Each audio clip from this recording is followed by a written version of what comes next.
Check 1, 2. Go! Curious about real estate? Yes! Then you've come to the right place. Get the knowledge you need. Get over the fear and get started.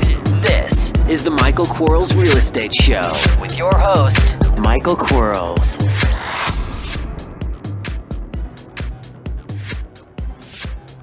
Hello, everybody. Michael Quarles with podcast number 155. We have 5 questions sent in by real estate investors. And remember, if you have a question, send it to support@bsffacademy.com. One more time, support@bsffacademy.com. Here we go. Question number 1. Who is Angel and what does he or she do? I keep hearing this name in the podcast and in the forums, but I still don't understand the role. Our angels are the last person who does negotiation. So we get it under contract or we don't get it under contract. So there's 2 types of negotiation that we're going to have an angel do. So if we have something under contract, keep in mind that we're always contracting cash and then converting it to terms. It's the angel that converts it to terms after the Ryan exhausts that possibility. The other thing that the angel does is they look at the agreements. So we got to a point where we made an offer to a seller and the seller said no. The angel then looks at those offers and tries to reconvert them into an acceptable offer because, as you know, cash is our lowest valued offer. So it's the lowest value to the seller. Well, we're able to increase the value to the seller if the seller accepts terms, but we're not negotiating that with a Ryan. We're only negotiating that with an angel. So the seller who, let's say as an example, let's assume for a second that I would have bought something at 70 cents on the dollar with seller financing on a 15-year amortized note, 5-year balloon. Let's assume that's the case. The Ryan's not negotiating that as the primary negotiation tool. So they're going to negotiate 60 cents. Let's assume that for a second. So that 10% spread could have been the difference in the seller's opinion on declining the offer. Where when the angel goes back and says, I can give you this other 10%, but in order to give you that 10%, which the seller can say yes to, we have to have that on terms. And so that's what the angel does. And again, the reason they're called angels is because that's a guy and a girl name, much like the Alex and the Ryan. Question number 2. If I have 2 separate sellers who have double wide trailers they want to sell, they have been brick foundation FHA-approved straps. Do you suggest I move forward with these, or do you think I should stay away? No, at the point that they're FHA approved and strapped down, they're property. I mean, they're real property. They're not motor vehicle property anymore, or they're not licensed with the motor vehicle. Confirm with your title escrow closing company that they actually do these types of escrows, but they should, or closings, because again, they're real property once it's secured to the foundation. I've done several. They're not the easiest to sell, but let's face it, they're typically mitigated because of lower value. And so they're going to be lower cost to a retail buyer, which sometimes that's advantageous for an area because sometimes buyers, especially where those units are located, have capital issues. So I don't think you have an issue with that. Now, find out how normal that is. If it's normal, then there's no issue at all. If it's really abnormal, like it's really looked upon negatively but in the marketplace, then whatever I say, it doesn't really matter because your marketplace is going to dictate what you should and shouldn't do. And how you would find that out is, call around 6 or 7 realtors, Century 21, Prudential, Coldwell Banker, Fred Sands, all those places. And if you have multiples of them, call multiples of them. Call them on different days. Different people are going to answer the phone because the up desk is the desk that agents work on a 2-hour or 4-hour basis kind of thing. So their job is to answer the phone when it rings for that period of time. So call multiple times and get multiple opinions and find out for yourself what your local marketplace is willing to accept. I don't see an issue with it once it's strapped down. Again, confirm that your closing escrow company can actually perform, because one of the negatives in some things like contracts for deeds, land contracts, performance contracts, those kinds of things, that takes a special kind of closing person. And when we start deviating from what's normal, then it starts costing us more because we have to find those people. We have to create relationships, although we're supposed to be creating relationships on a constant basis. But sometimes it just takes more work.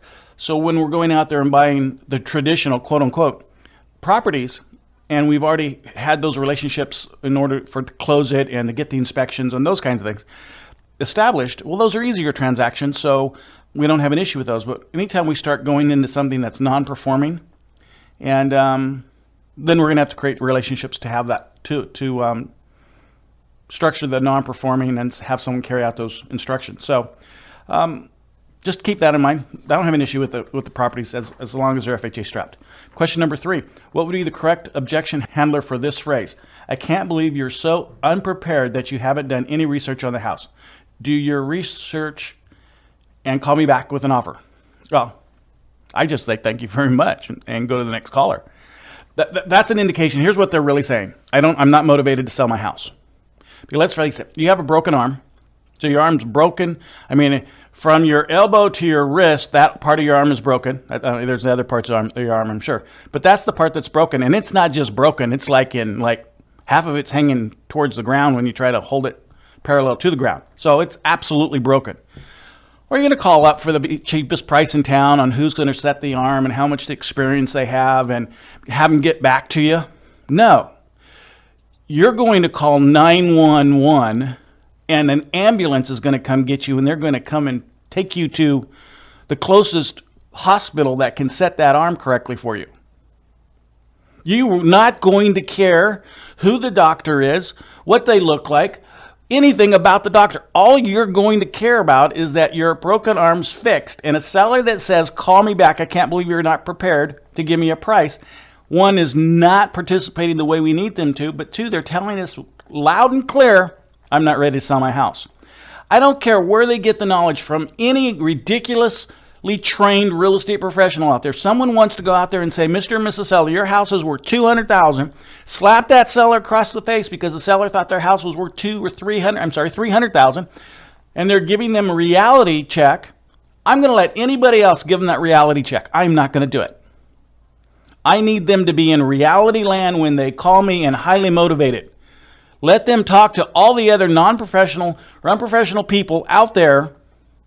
Let them wait for that call to come back to them for, weeks, and get so frustrated with everybody else that when they call me and they hear my embedded commands when we set an appointment tomorrow to buy your house, with 2 o'clock or 4 o'clock be better. When they hear all the embedded commands, when they hear the positive and negative reinforcements, the mimicking, the pacing, the neurolinguistics over the phone, and yes, that's possible, then they're going to understand that I'm a professional and they're dealing with professionals, and now they can start contributing to the process of selling their house. Anybody else short of that, be polite, because you're going to call them back in 15, 30, 60, 90 as they become more motivated. But in the beginning, if someone says that, kick them to the curb. You can't lose what you don't have. It's like saying, man, here you are. You look at this girl or this guy and they're Mr. Gorgeous or Miss Beautiful, and you get frustrated that they're married to somebody else. You can't look at it like that. You just have to go out and get your own, relationship going. Wait for it to come to you, but don't get all bent out of shape because you can't solve someone's problem. They have to start solving their own problem. My goodness. Thanks for listening to Buy, Sell, Fix, Flip. We'll be right back. Are you running out of leads? It's time you tried Yellow Letters at yellowletters.com. Get motivated seller leads through yellow letters, postcards, zip letters, typed professional letters, greeting cards, door hangers, and business cards.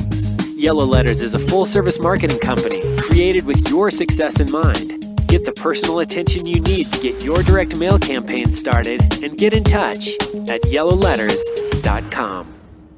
And we are back in 3, 2, 1. Is it necessary on all deals to have an appraisal and a BPO done? Also, do you have home inspections in every house you purchase through your system? That's 2 questions. Someone cheated. I'm just kidding. Is it necessary? No, it's not necessary. It's not like air and water and food kind of stuff. I mean, those are the only 3 necessities we have in life, I think. And other than that, nothing's necessary. Is it prudent? Well, I think so. I mean, here's the thing. I can do an appraisal or I can do a CMA on a piece of property much like an appraiser would do. 30-some years of experience and being a broker and member of the board and all that kind of good stuff. I understand valuation really well. Why would I want to use my own opinion? Remember what they say. The guy that represents himself has a fool for a client. Why do I want to represent myself? Why do I want to take my own opinion when it's only going to cost me $150 for a BPO at the very most, and $450 at the most for an appraisal? $600. We're buying properties where we're making 50 grand, and you can't invest less than 1% of that? Give me a break. Or I guess that's a little bit more than 1%, isn't it? I think you got to do it. So is it necessary? I think so, but it's not necessary. It's not like, again, food, water, and air. And you have home inspection. I rarely have a home inspection done. Your BPO and your appraisal and your pictures from your prospect. That's going to tell you a lot. Now, I believe that I may know a little bit more about construction than a lot of people, since I've built quite a few houses and I have my general building contractor's license, and I've done hundreds and hundreds and hundreds of rehabs, and I guess a couple remodels, unfortunately. But the reports from the BPO agent and the appraiser is going to come with what they think the ARV requirements are from a cost perspective. And when you look at a picture, you can kind of see ugly. You can look at it and go, gosh, I got to do this and I got to do that. Now, you also have to look at what other your comps are doing, which is the beautiful thing about the appraisal. The appraisal is actually going to give you pictures of your comparable sales as well. So then you can actually really zero in on why the appraisers appraising the way that they are. And the BPO may or may not. Most of them probably won't go be that thorough, which is why the appraisal, I think, is also nice. But it's also nice to have an appraisal because that's a lendable instrument, where a BPO is not, kind of thing. It's a cursory review from a lender's perspective, but it's not a lendable document. So no inspection, and I think you should, but that's just my opinion. Question number 5. Currently, 1/3 of my business comes from bandit sites. Congratulations, although I think it's breaking the law. I have been able to help good people out of bad situations with these signs. They are illegal in my city. Well, so you're promoting doing stuff illegally. Okay. And last year I was cited to court and had to pay a small fine. Well, it's got to just cost of marketing, isn't it? And then you have to look at the ethics and morality of it, I guess. I mean, if you have kids, let's look at it this way. So I'm telling, as I raise my children, I try to raise them in a way that causes them to be successful from an ethics and moral and a legal perspective. So, here I am, I'm out there breaking the law, but I'm telling my kids that, so, you got to do it a different way. You can't look at life the way you'd like to. You have to look at it based upon how it affects other people. And, you're not supposed to walk on people, and you're not supposed to break the law legally, and you're not supposed to do these things. But don't worry about what I'm doing. I'm just letting you know you're not supposed to be doing, although I'm breaking the law. Continuing on with the question. Yesterday, a police officer served me with summons to court over my signs. I stopped counting at 52 violations. Congratulations. The possible fine is nearly $15,000. My attorney says that there is a new Supreme Court decision that says the city's discrimination of signs based upon content is a violation of the First Amendment. In other words, since my city allows political signs in the orange sign but not real estate signs, is a violation of free speech. That being said, I'm considering filing a federal lawsuit against the city. I think it's unfair that politicians exempt themselves from their own sign ordinance and find the sign ordinance to be obtrusive. Would you recommend doing this? No, I don't. You know what? And I know who wrote this. I would just get to work. I guess it's not a big enough fight that I care. And, I have a really good friend of mine that was fined a lot of money for his bandit sign issue. And he was taken to court, and his argument was that he was beautifying the city with the houses that he bought using his bandit signs. And the court looked at him and said, great, thank you very much. But here, I will reduce your fine to this amount if you pay it today. And of course, he thanked the judge for reducing the amount because he reduced it considerably, paid his fine, and went on his way, and he doesn't use bandit signs anymore. I think the only bandit sign that you should use, there's 2 of them, maybe 3 of them. So you can do a bus bench, great bandit sign. You can do a vehicle that has a wrap, just a gray bandit sign. Or you can do the other type of bandit sign, which is a billboard. And, just because you can't afford to do those things doesn't mean that you should circumvent the law, in my opinion anyway. Shame on you. I mean, once it becomes a law, then you want to use bandit signs, use bandit signs. Absolutely fall forward. But to circumvent it because you can't afford to do something else, and I know you can afford it. That's what's crazy about the question is you said a third of your business. Well, 2/3 comes from something else. So just do more of that and stop breaking the laws. Because how are you going to raise children and ask them to uphold to a moral and an ethical standard that you're not willing to uphold to? I just don't understand the hypocriticalness of that. And sometimes you have to look at stuff like that. It's not about what you are doing yourself and by yourself. It's how it's affecting those people around you and the credibility that you have in their opinion, their eyes, and what you're trying to gain by the big picture of life.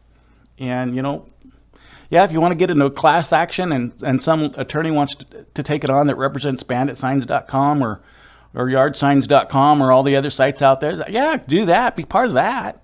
But in the meantime, do what's right, do what's legal.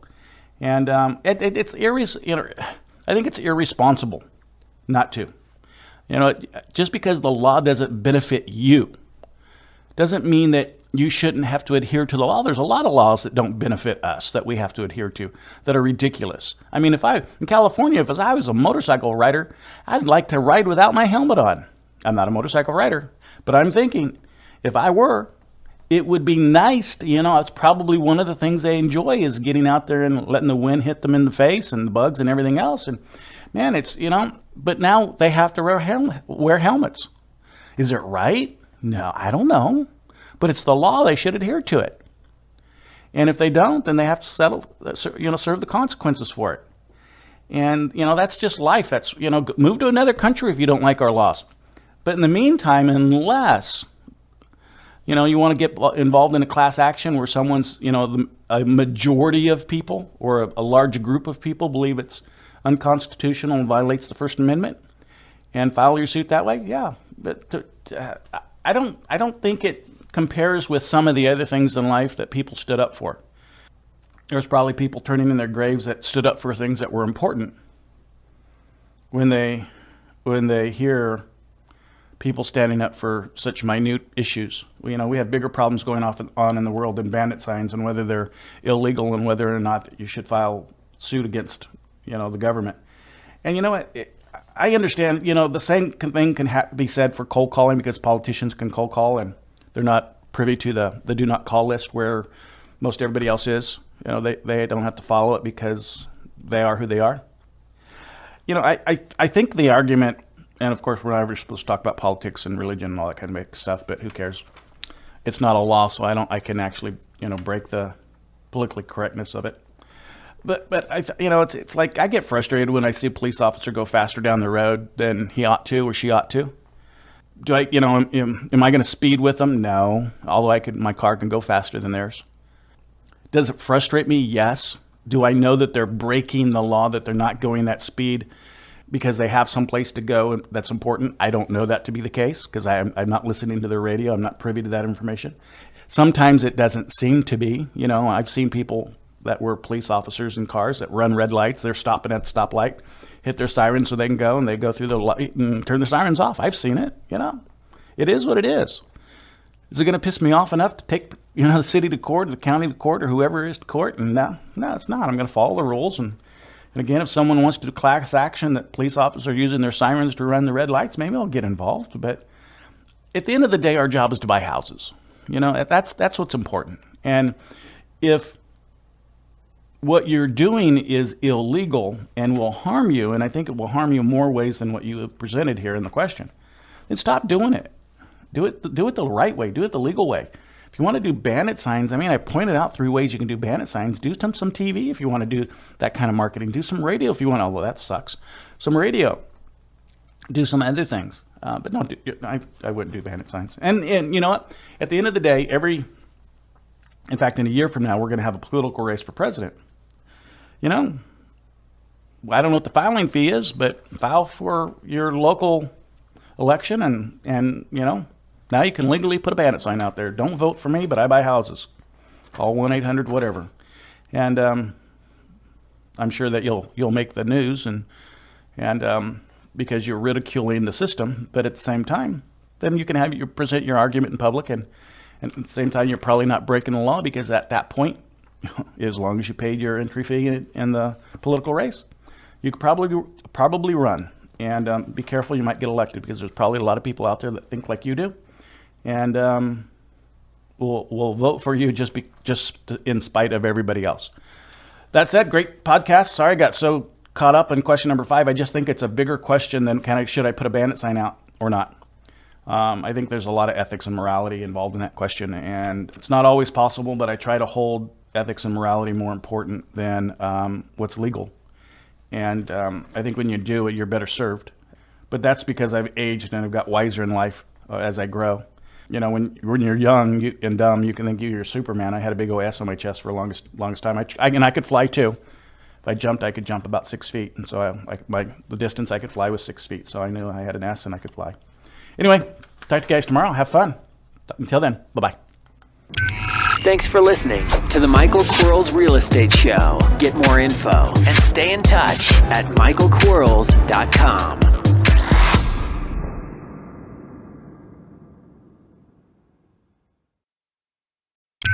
Check 1, 2. Go! Curious about real estate? Yes! Then you've come to the right place. Get the knowledge you need. Get over the fear and get started.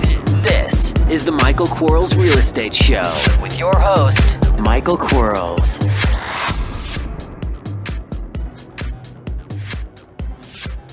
Hello, everybody. Michael Quarles with Podcast 156. There are 5 questions sent in by real estate investors, and they sent them to support@bsffacademy.com. One more time, support@bsffacademy.com. And remember, if you have questions, send it on, and I'll try to answer it. Question number 1, when figuring out which zip codes to market to, should small rural zip codes be automatically ruled out? Not necessarily. Sometimes that's all you have. Now, the further apart the properties are, the harder they're going to be to evaluate, which is an excellent reason to get a BPO and a appraisal. Now, what you may find out also is do some reverse searching. Pick your zip codes that you want and then find out prior to buying something if you can actually buy or order a BPO in that area. What we have found out is if we can't find the agent to do the BPO, we're absolutely not going to be able to find the buyer as easy to buy the property. So if we can't find an agent that comes out and wants to come out and tell us for $150 what the house is worth, then we are going to say to that house goodbye. So you may want to do something like that when you look at your zip codes if you're in some small rural areas or crime areas. So my suggestion, but if you're in a marketplace that is rural, it's just where you are. Now, you can buy anywhere in the country you want. You don't have to, go see the seller. I mean, it's nice sometimes to go look at front doors, but after a while, that'll be boring. And, out-of-state sellers don't want to see you anyway. So, if you want to get over the hump of, I don't know how to negotiate well over the phone. If someone wants to see me, how do I do that kind of stuff? We'll just market to people that don't want to see you. Question number 2, what should the normal procedure be for canceling the purchase of property? Found out last week that a house was $200,000 in liens that the seller did not mention. Other than telling the seller over the phone, should I also send the seller the title search? Well, if you're under contract, keeping in mind that the seller is obligated contractually to sell it to you for the contracted price. So if they have $200,000 in liens, they should take $200,000. I mean, assuming that the $200,000 in liens is in excess of your purchase price. They should take whatever is in excess to closing. Now, you should at least give them the opportunity to do that. If you just want to blanket cancel it, I think it's appropriate to have the conversation and let them know. I don't think it's appropriate to just cancel it and never tell them that you're canceling. And if you're a little shy about telling them over the phone or face-to-face, call your closing company and have them draw up a cancellation instruction and have them email it to the person or mail it to the person. So there's several ways a couple ways that you can do it. But, if you were able to negotiate with them in the first place, that means that you had built rapport in a way. And in this case, if they failed to mention to you they had $200,000 in liens, and they know it, by the way, no one accidentally fails to mention those kinds of things. Now, I did buy a house from a lady that had a Homeland Security lien against her property for millions of dollars, and she wasn't aware of that. So I think she was probably aware that she got mad at Homeland Security at an airport, but she wasn't aware that they put a lien against her person to follow her around the country as she did her personal business. So I guess accidents can happen, but probably not. So at least give them the opportunity to correct the situation by bringing it to closing. And if they can't do that, then let them know you have to cancel. If you don't want to do those two things, call your closing company or your escrow company and have them create an instruction to cancel and send it to the seller. Question number 3, what's the best way to close a subject to deal? Can you get title insurance and close through a title company? Have not yet found a title company that is subject to friendly. You're not asking the right questions if you can't find a title company, because the title company has really very little to do with subject to. It's the escrow closing company that would be the ones that may hinder you in closing and that they just don't understand. But those are some of the questions we ask them. We ask these questions of our service providers before we have the opportunity to buy. And one of the questions we ask is, do you understand what subject to is, and have them explain it to you. Subject to, you can buy a house subject to anything, as long as you're acknowledging that you're not getting clear title because you're buying it subject to those things, or you're buying them subject to mechanics liens, tax liens, voluntary liens like mortgages and loans, those kinds of things. You can buy them subject to IRS tax liens. You can buy them subject to child support things, all kinds of stuff. So, but your title company doesn't really care. I mean, title and closing are two different things. They're gonna pull prelim and show you on the prelim that you're not paying this off, and it's going to be subject to you're not paying those off. So it's no big deal. In the old days, was 12 years ago or so, I guess the HUD 1 actually had a subject to line on it. So, I mean, it's not so distant that people wouldn't remember. So, yeah, just ask the right questions. And always find the service provider before you need them. I mean, there's nothing more embarrassing or more foolish, I think, than not knowing who you're going to use to close a transaction before you need to close the transaction. Because one of the questions the seller is going to ask you, and besides that, they're going to ask you, who are we going to use for closing? And what are you going to say? Well, I don't know. I've never used anybody before. That wouldn't be an appropriate response. But then you also have to meet them down at the closing company to get the memorandum of contract notarized the next day. If you don't have that, you really don't have anything. You have an agreement to sell by the seller, and you have an agreement to buy as the buyer. And yes, you can legally enforce that agreement, but who's going to spend the money to legally enforce it? Where if you have a memorandum of contract, just go down and record it. But before you meet them to get the memorandum of contract signed, you have had to do one of, or both, two things prior to that. You're going to have to find a closing company to use, but then you're going to have to take the memorandum down to your county recorder's office and make sure they'll record it, that everything that they need inside of their recording documents are there on that agreement. And so you got to do that kind of stuff in advance. Thanks for listening to Buy, Sell, Fix, Flip. We'll be right back. Are you running out of leads? It's time you tried Yellow Letters at yellowletters.com. Get motivated seller leads through yellow letters, postcards, zip letters, typed professional letters, greeting cards, door hangers, and business cards. Yellow Letters is a full-service marketing company created with your success in mind. Get the personal attention you need to get your direct mail campaign started, and get in touch at yellowletters.com. And we are back in 3, 2, 1. Question number 4. I have a deal in the works on a property in which the owner owes $17,000 in liens and wants $10,000 walkaway money. I'd like to ask the owner to take $10,000, which he needs, and carry back the price of the liens until the property is resold. Or perhaps I can offer something like a payback in 90 days or until the property is resold, whichever comes first. This all seems advantageous to me as the buyer, but my question is this even legal? Absolutely, and it's ethical. So, because especially keep in mind, I know I'm all over the place on this one. Keep in mind, you buy the way you have to buy. Okay, so it has to fit inside your business model. So the sellers don't get to orchestrate how we're going to buy from them. If someone says to me and I have to do, if I have to buy everything subject to, and they can't, well, I'm just not going to buy it from them. They don't get the opportunity to get my $10,000. So they don't have a choice. So if they don't have a choice, and there's nothing illegal or unethical or immoral about buying a house subject to the existing liens and giving the seller $10,000 up front. Nothing at all. As long as you can get that prelim to acknowledge the lien basis, and you're acknowledging that you're taking it subject to that lien basis, and there's no additional liens that will come up, and if there are, then the title insurance company that you bought title through is going to take care of those unless there's fraud involved in it by you. Then you're fine. Just understand that you're the guy that's going to help the seller. The seller's not helping us. Remember, we're creating win-win situations for everybody, but the reality is we're solving problems. We're solving a seller's problem.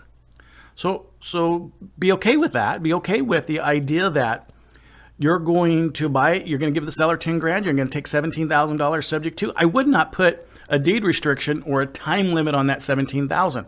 First of all, if it's a payment kind of thing where you're continuing to make a monthly mortgage payment, you're just helping the seller's credit. You're not helping yours. But if it's not a payment thing, a monthly payment mortgage thing, then don't put a time limit on it. I mean, if you do, you're creating a deed restriction. And if you don't honor that deed restriction, then that deed can be unwound by the seller because you didn't honor it. So don't create a deed restriction. Question number 5. So normally when buying a pre-foreclosure or any house, one gets a payoff which includes prorated interest and fees, etc., from the lender, and it's paid in full at closing. I have heard that investors getting the deed and paying off the principal balance as opposed to the payoff. What risks, if any, are there to the investor buyer? Why would one do this? Would the bank still have a lien worth $0? Would they or would they not cancel the deed mortgage trust mortgage? I'm lost. I would absolutely never pay off a mortgage unless I got a reconveyance from the lien holder. So I'm not going to do it. I'm not going to pay off a mechanic's lien. I'm not going to pay off tax lien. I'm not going to pay off a mortgage or anything, or a deed of trust, until I get a reconveyance. So, that's one of the things we have to make sure of is prior to making the last payments to a seller on a seller carryback or an installment sale. Well, an installment sale doesn't matter because the title's not in your name. But prior to making on a seller finance transaction, you want to make sure that reconveyance is carried out by the seller. So I would use a closing company to do that. So they would the same closing company I used to actually purchase the property. I'd send my last payment to them and instruct them to get a reconveyance. It cost me a little bit of money, but I'm going to make sure that I have everything taken care of. And why anybody would pay off a mortgage without getting that, I think they're a little silly. Because just because you pay off principal balance doesn't necessarily mean that you've paid off the amount owed to the lender, because there could be prepayment penalties. There could be all kinds of things attached to it. There could be late fees that have accumulated that aren't part of the principal balance. There could be, why? I don't get it, but I'm sure someone sat at someone's seminar someday and they said, this is how you do it. Save some money. Yeah, well, if it doesn't feel right, it's probably not right. That's all I have to say about some of those things. Got to mention, still have 2 seats open for coaching for November, and they're $49.97 up front, then $5,000 from your first deal. Coaching lasts for a year. It's one-on-one with me. And we're in the process of selling a bunch of properties. I hate saying this, but wholesale. So if you're interested, we have like 50 something of them. We keep adding to the list and subtracting from the list. So it fluctuates a little bit, but if you're interested in seeing our inventory, send a shout out to support@bsffacademy.com. All of the deals, I think we're placing them at 65 cents on the dollar. And so I may be wrong on that, so don't hold me to it. But if you want any information, send an email to support@bsffacademy.com. And until tomorrow, talk to you guys then. Bye-bye. Thanks for listening to the Michael Quarles Real Estate Show. Get more info and stay in touch at michaelquarles.com.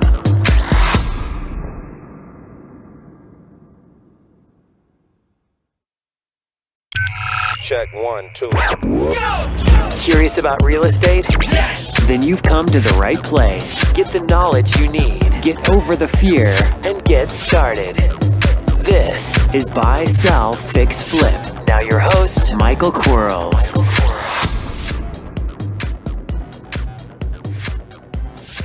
Hello, everybody. Michael Quarles with Buy, Sell, Fix, Flip, and this is podcast number 157. In this podcast, we're going to go over the 5 questions sent in by real estate investors, and I'm going to try my best to answer them. Right before we get started, I wanted to make a couple announcements. One, we have reopened completely the Academy. So any of you guys and gals that want to learn real estate investing the way I do it, feel free to contact us at support@bsffacademy.com. One more time, support@bsffacademy.com. We can set up a time for you and I to chat, make sure we're a good fit for one another, and fall forward.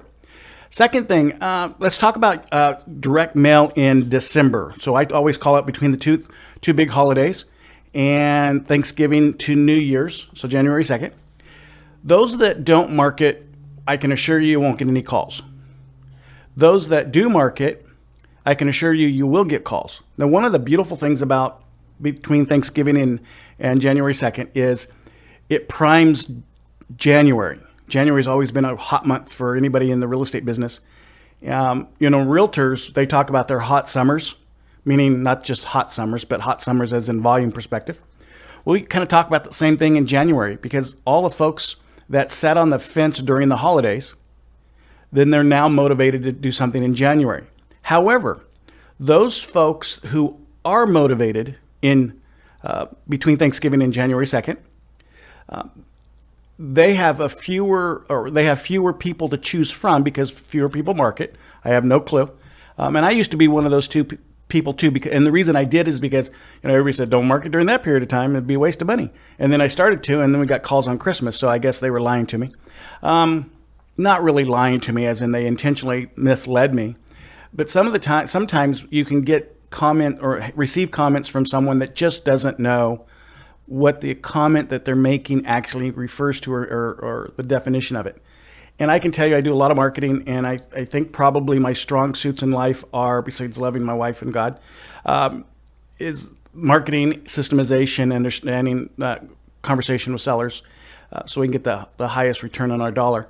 But if we go to marketing for a second, I absolutely understand it. And you're going to be either the person that does it or the person that doesn't do it. If you don't do it, your phone's not going to ring. No one's going to accidentally contact us and say, hey, I know I got the wrong number, but do you have a house to sell or something like that? Or do you want to come by my house kind of thing? It's not going to happen on accident. It's going to happen on purpose. My analogy to the folks that market during Thanksgiving, between Thanksgiving and New Year's, is much like a car salesperson who works on a car lot, and it's been raining and raining and raining and raining, and the prediction of rain is, going to continue for the next couple of weeks. Most car salespeople won't go to work. They'll go, why should we go to work? Because no one's going to get out of their car to come look for a new car to buy in the rain. So the logic's there. I mean, it's reasonable logic. But the person that does say, hey, I've got to go to work, I have to do whatever it takes to make my business profitable and survive. I have to do this. This is what I've dedicated myself to do. This is what I want to do. The person that takes that stance and goes to work, well, they're going to sell all the cars because no one else was there to sell any of the people that did get out of their vehicle in the rain. I can assure you, if someone calls you between Thanksgiving and New Year's, they want to sell a house. Okay? So anybody that gets out of a car in the rain on a car lot wants to buy a car. I mean, if I wanted a mechanism for picking the motivated people, well, there you go. New Year's, between Thanksgiving and New Year's, those people that call you, they want to sell. And then it happens, a lot of times what happens is, at Thanksgiving dinner, we invite people over, or we are invited over. We see we see that our house doesn't fit, or we see somebody else's house that fits, kind of thing. And, we're reminded, or maybe we just didn't have enough money for the Christmas holiday that we wanted to have. And we have this asset sitting over here that's just draining us, or that we want to get some of the liquidity out of. And so we sell it. So there's a lot of reasons people do what they do during the holiday seasons, and let them have the opportunity to call you and do it with you. Third comment, and then we'll get into the questions, is you guys probably have heard, if you've listened to some of the podcasts, about our wholesale program. I know, I just said it, yuck. However, I have too much opportunity, and we are absolutely offering those to you folks that are listening. And they're all across the United States, so the list is pretty good size. And our marketing machine and our Alex and Ryan systems just work friggin' awesome. And so I ran out of money. Can't buy them all. Hate saying it, but that's the truth. And so if you guys want to look at that list, let us know. And again, you'd send an email to support@bsffacademy.com if there's something on the list that you want to take advantage of. There's some steps and guidelines to go through, and fall forward with it. So let's get to the day's questions. And there are 5 questions sent in by real estate investors. So here we go. Question number 1. How does your market identification criteria or the analysis by the zip codes, because we do a market analysis on each area based upon a zip code, help you find areas with high concentration of motivated sellers. Have you considered marketing to distressed properties, condition assessment by the tax assessor or pre-tax lien auction properties with specific issues? Wouldn't that list give you more motivated sellers than the generic search? Here's my thought on that. Yes, and who cares? So, great logic. I get the logic. I understand the logic. At the end of the day, who cares? Because from my perspective, I'm going to market to the entire list of all my subgroups. So here's a couple subgroups. I'm going to miss a couple. I apologize for that. But there's on the Buy, Sell, Fix, Flip Academy. There's a blog post, and I talk about all the subgroups and the primary groups in depth. So anyway, subgroups: divorcees, code violations, vacant absentees, probate, inherited, expired FSBOs, those kinds of things. So the question is, shouldn't I just be looking for those people? And the answer to that is yes. If you can find a list with just those people, but you have to confirm something on that list first. Because just because someone is a code violation doesn't make them a prospect. It just means that they're a prospect who's also a code violation. I hope that makes sense. So, it's like if you want to go out with a pretty person, you don't go, well, I just want to go out with a person. No, I want to go out with a pretty person. Well, they have to qualify. So let's qualify them. So the qualification prospect or procedure is to determine if they have equity. Because let's assume for a second they're a code violation and man, they need to sell their house because they're getting penalized by the county on this issue, but they don't have any equity. They got an FHA loan where they put 3.5% down and they don't have any equity. They can have a code violation, but they can't sell it to us. And unless you're a lease option person or a sub-2 reseller, it's not going to be your game. So even if you were, you're probably not going to get that property because if it has a code violation and lease option, you don't want to put money into it. And neither do you want to put money into a sub-2 resell. So it's just not your game. So you have to confirm that prospect has an equity base. So let's back up again and go, okay, if our prospect group, the big one, the main one of the primary characteristics of that group is an equity base of at least 30%. Now you can filter that all kinds of ways. You go 30 to 60, 60 to 100, 50 to 80, whatever you think you need. Now I have found 30 to 100 works. Now that's a big list for most areas, and I get that. And if you can't market to the entire list, start looking at that list's sweet spots for you. Now maybe you're really good at seller financing, so you can market to all of the 100% owned properties. You're not so good at subject to presentation, so you don't want to market to anybody that has a underlying mortgage on their lien or loan on the property. So you like those free and clear properties because you understand seller financing or installment self financing, and that's where you're comfortable. So your list is just all 100% sellers. It's okay. But maybe you're really good at sub-2 no walk-away money, but you're not really good at convincing a seller to sell, seller financing. Well, then you want to be that 30 to 50% equity base. And anything over 50%, probably not going to be your game because you're going to have to come out of pocket if for those loans that are less than 50% of value. And maybe you don't want to do that. Okay, now if cash is your game, now I'm just paying cash for everything, then who cares? 30 to 100% equity base. But you have to have that list first. And then all of your sub-lists, your divorcees, your probates, your inherited, your code violations, your absentee owners, your FSBOs, your expireds, all those lists that we just hear so many good things about, they're going to be within that main list. They have to be. Because if you pull an expired list, your realtor, broker, and agent, access to the MLS, they'll give you on a daily basis all of the expired listings that happened yesterday or today, depending on your data search criteria. Now, that sounds like a really good list. And back in the day, 04, 03, 02, that was a great list. But it's not so good of a list anymore because most areas, they only have that 20 to 30% of the market has an equity base. So if we look at 20% for a second, and in general numbers, because I know some of you are going to say, well, maybe it's not so, doesn't carry completely over to expireds. And it may differ, but in generality, if 20% of the properties have an equity base, that means if you sent out 5 pieces of mail or whatever you did to those 5 people to attract that one person, oh my goodness gracious, that's 4 pieces of wasted mail. But if you grabbed your equity based list, and if you're going to grab it, you might as well use it. But let's assume you don't. You can't afford to use it, but you're going to grab it. So you're going to come up with your 15,000 folks in your area that qualify to be marketed to. Look at the sub list, of your expireds as an example, and check how many people are on your expired list and also on your equity list. Now, there's not going to be a lot of them, because if they had equity, and were motivated. That's a key component there. Just because you want to sell a house doesn't mean you're motivated. And if you ever bought a house from a divorcing couple, you'll know what I mean. So as long as you're motivated and you have an equity, you shouldn't be an expired, because you would have just reduced your property's cost or the value of the property to sell it. But let's assume for a second you have this expired list, you have this equity list, you've checked your expired list against your equity list, and 10 properties show up.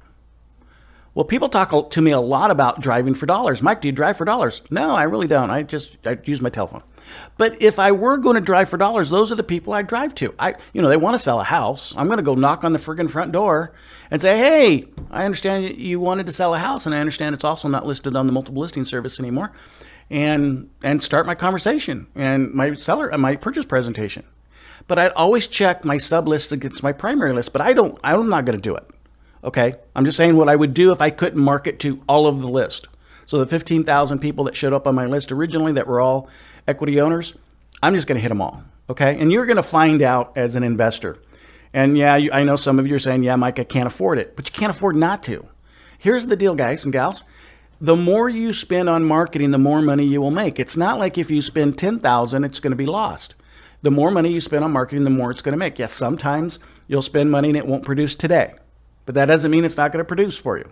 It's a strange thing how marketing works. And you have to take it over an annual period or quarterly period, whatever period you want to look at your marketing and your budget and how it's performing. I think every 3 months is a little bit too soon, because 90 days goes really fast and from a marketing perspective. 6 months isn't a bad period to look at. But I take it as a year. How much did I spend? How much did I make? What was my overhead? What was my net profit? Kind of thing. Or pre-tax profit kind of stuff, and fall forward. But again, have your primary list, check your sub list to it. If you can market to all your primary list, sub list doesn't matter, because they're all going to be within your primary. If they fit, they will be there. And which is why when we market, we don't tell people, gosh, this is a big thing that you could get yourself in trouble with. You don't tell people that you know them, about them. So the code violation doesn't want to know there is a code violation. What are you going to say, Mr. and Mrs. Property Owner? I know you haven't been taking care of your property, and you got a code violation. Okay, Mr. and Mrs. Seller, I know a relative just died, and you may not want this property. How are you going to do that, and with credibility? So I'll just send them a card or letter that says, I buy houses. If you have a house you're hoping to sell, give me a call, kind of thing. I mean, they'll respond to that, but I hope that makes sense. I know it's a long-winded answer, but it was a really important question. Question 2, after yellow letters, direct mail marketing, what other marketing methods would you recommend in order of effectiveness? And then as an example, that lists Google AdWords, Facebook marketing, TV commercials, grocery checkout, belt dividers, billboards, etc. In a time when, going back to the period of like 02, 03, 04, 05 kind of thing, where a lot of folks had equity. And if you made an offer, if you marketed to 10 houses, maybe 9 of them or more, 9.5 of them kind of thing, if there is such thing as a half a house, they would have an equity base. That's not where we're at. So we're at that 1 in 5 or 1 in 4, sometimes 1 in 3. Very, very seldom do we hit that 50%. But if we were going to hit the 50%, then we can, at that point, I think it's cost effective to do some types of marketing that allow us to shotgun approach our marketing. But when we can't see the 50% or greater of an equity base, I'm going to stay away from some of the shotgun approaches. So shotgun approaches, direct mail, we can define who our prospect is based upon some criteria, size of house, year built, median value, equity base, that kind of stuff. And we can zero in on them. We can send them a piece of mail. But the question is what else can we do? Well, again, when we hit that 50%, we can be wide open. I wrote a book, 101 Ways to Market as a Real Estate Investor. I'm going to touch that thing up and republish it, so it'll be available in 2016. But in the meantime, here's what I would do. I would absolutely do pay-per-click. Now, I've said this, and I said this a lot. Pay-per-click doesn't work as well from a local perspective as it does nationally. And there's a lot of reasons for it, but let's just assume that I'm correct on this one. So pay-per-click is not going to perform as well locally, and organic isn't either, as well as direct mail, because you're basically letting people go to the phone book and pick you out of everybody else, okay? So I know some of you guys are really, you love your websites and you love your SEO and you love your pay-per-click, and I get all that stuff. I like mine too. In fact, if you want to see mine, you can go to 1-800-SELL-FOR-CASH. The word for is actually a number 4. So 1-800-SELL-4, number 4, CASH.com. So you can see our website, and there's all kinds of things on our website to attract people. In fact, you can't leave the site without a form popping up saying, hey, are you sure you want to leave, kind of thing. And so it does really well for us, and we do a lot of pay-per-click advertising with it. And so I understand that we're proud of our websites. So that would be the second thing I would do, and understand it's not going to work as good in your local market as it's going to work in your national market. In my area, I'm starting to see that magical number approaching of that 50%. So I'm getting prepared in my local market. I can't do it nationally because it doesn't. I need the markets, and I'm not going to at this point the other two things that I'm doing aren't broken, so I'm not going to create a lot of effort in looking for the exterior or virtual markets that I can run my TV on, but I'm about ready to start running my TV again in my local market. And so I'm having those created. And if you want to see my old TV commercials, you can go to buysellfixflip.com, the forum that's there, and go under advertising. I posted some of my old commercials, and you'll get a kick out of them. We used to run 30-minute infomercials. They were actually 15-minute double loop, so we loop them to make a 30-minute out of it. But then we took the infomercial and cut it up into 15 and 30-second commercials. And when you get into the point where you want to start running some TV, get a hold of them if you have a chance to. I know a lot about TV and when you run it and when you don't run it and how you run it and what the message has to be. Don't go to just like ABC, NBC, CBS, Fox kind of thing. Make sure that when you if you do order TV, that you're ordering it from someone that knows about real estate investing, that's just not trying to sell you ad space. And so, because that's what they're just doing. They're filling up that spot that they can't sell to anybody else. Don't know any difference. You get all excited, go, man, my TV commercial is going to be on the air 180 times. It's only going to cost me $2. Well, yeah, but it's a wasted $2 because who's up at 3 o'clock in the morning besides the people that you don't want to talk to? So be careful about that and conscientious. So right now I'm doing direct mail, pay-per-click, and then I'm about ready to start my TV. Billboards, they're not instant gratification. So they're not like, oh man, I just saw this really cool billboard and I'm going to go call them. It's not what billboards are for. They're reinforcement advertising. So I'd never look at a billboard or a grocery belt divider as instant gratification, because that's what we're looking for from a marketing perspective. Is we're putting marketing dollars out today, most of us. Now, there are companies out there that market in the future, and you'll see them.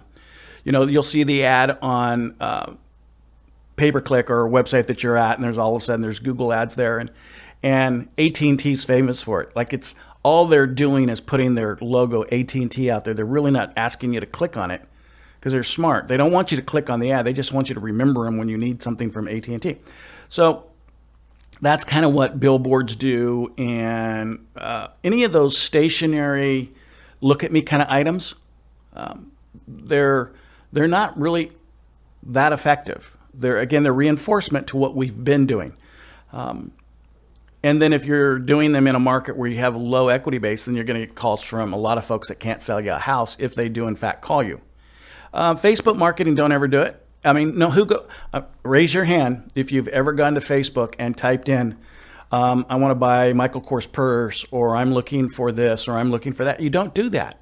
You do that with Google and Bing and Yahoo and that kind of thing, those kinds of search engines, but you don't go to Facebook for that. Now you can find it using Facebook if you want to, or those little ads that pop up, but you're not going there for that. It might be interesting if if an ad came up of someone that buys houses and you click on it, but that's not your intention. Your intention is something else.